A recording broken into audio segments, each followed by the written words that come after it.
student currently under the supervision of Dr. Liz at this wonderful agency.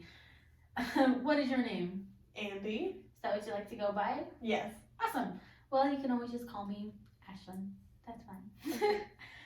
So our meetings are usually going to last for an hour. And yeah, we're just going to go on and talk about what we did today. Or last time, sorry. We're going to talk about what we did last time. We're going to go off of that. Is that okay? Mm-hmm. Awesome. Do you have any questions before we start? Mm-mm. Awesome. So last time we talked about Addison moving in. Has he moved in? Yeah, he did, and then I took him back today. I mean, I don't know if I would consider that the end or whatever, but it was just a week-long thing. Is he coming back? Yeah. I mean, not like moving stuff back in or out. He didn't even move anything in really. He like brought a couple clothes, but yeah, he's coming back tomorrow. Okay. So the trial will continue. No, I mean I don't really count that as living together. Oh, okay. Because he's not. I mean, well, I don't know because we're probably gonna hang out a lot. I don't really care if it's living together or not. Because he has been like super stressed lately about his legal stuff.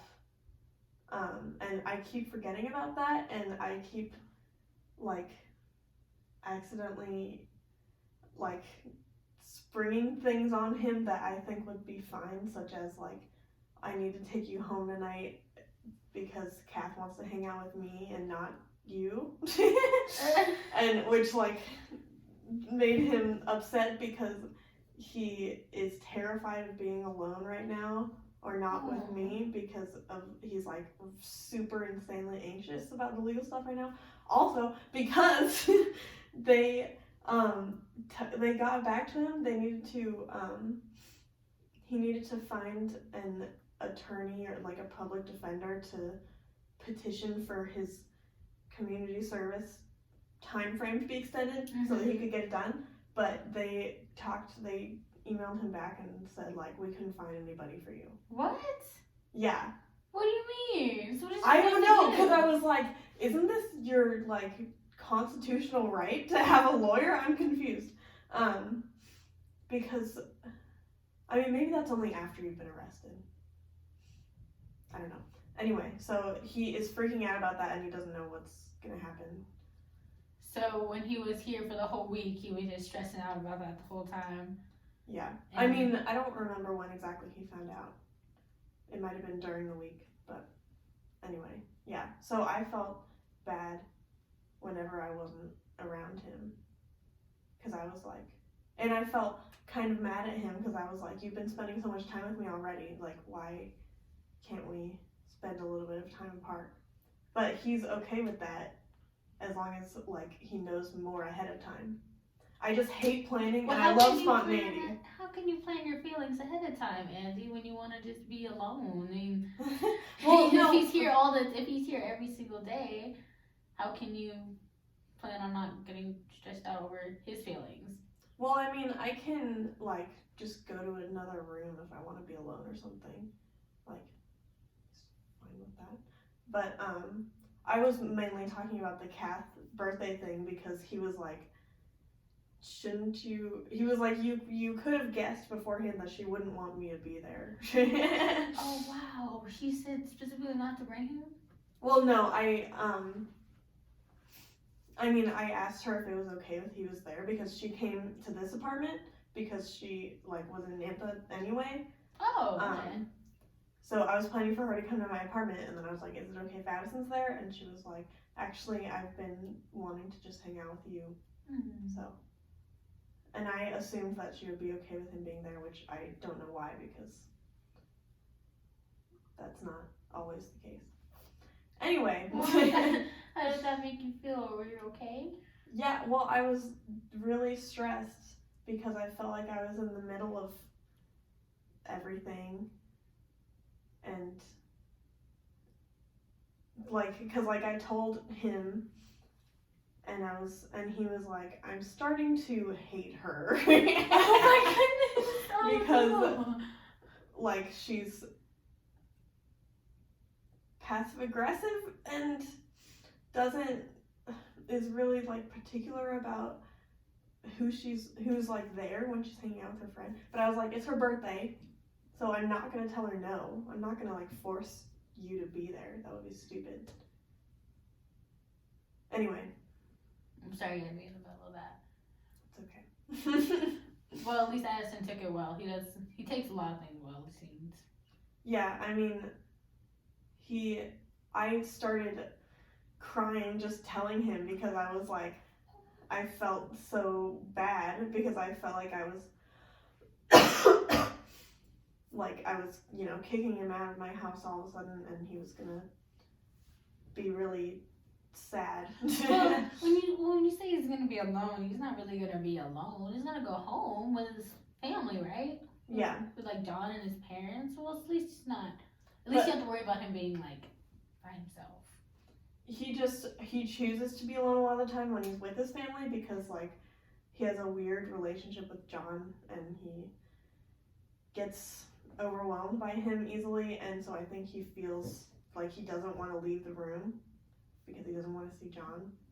Mm-hmm. So yeah, it's like kind of a stressful environment, even though their whole family is like, they're all really great people. It's just he gets really overstimulated really easily.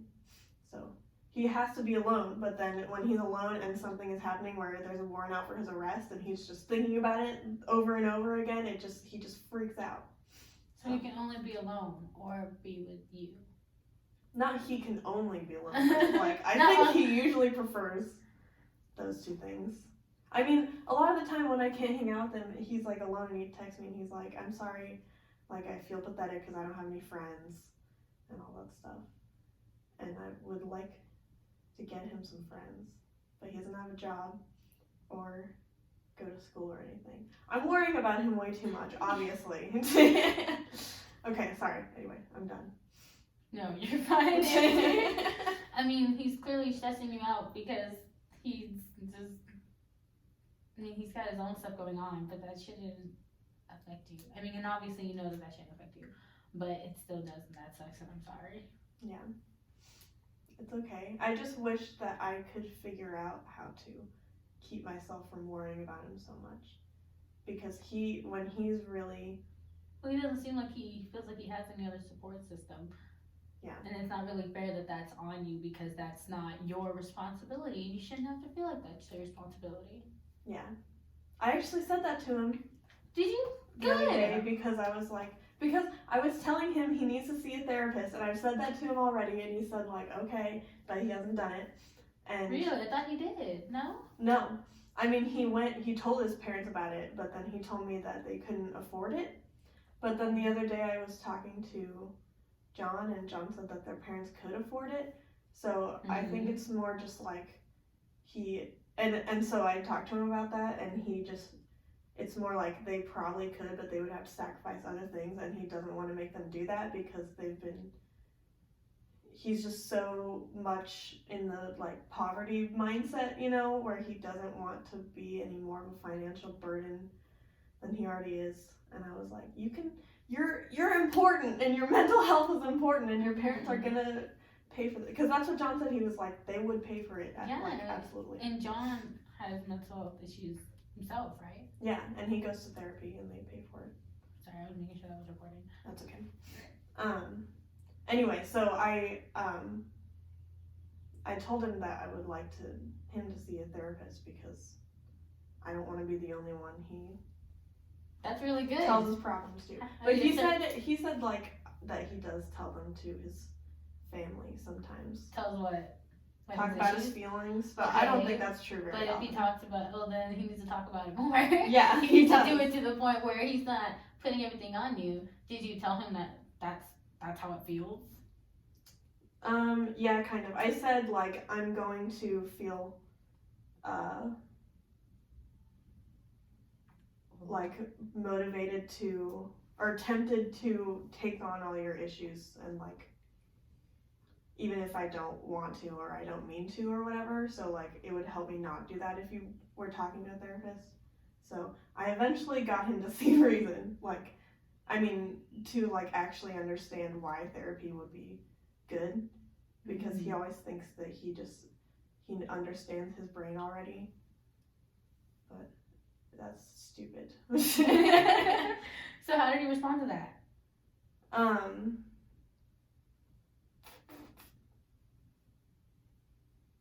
I think he doesn't want to.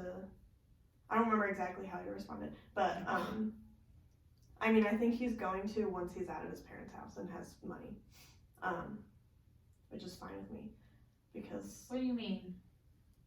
Like you think he's going to wait to go to therapy till he has a job? Yeah. Why? Because he just can't.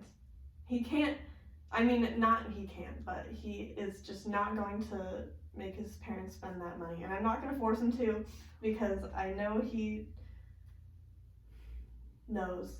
Anyway, he also like went on this whole, like, he told me about how, like, he told me more in depth about being poor and growing up poor and being like insanely anxious over money when he like, and his past girlfriend tried to like move to a different state, and so it's really important to him to have money and like a future where he has a house and stuff. And so now this legal thing is like threatening that in his mind because he's worried about it being on his record and all that stuff. But I'm like, there's so many places that don't do background checks. I see huge lists of them. Anyway. But Addison wasn't working before that. No, he wasn't. What was the excuse before that? I mean, he didn't really have an excuse. He just was stressed. He was planning on doing it eventually.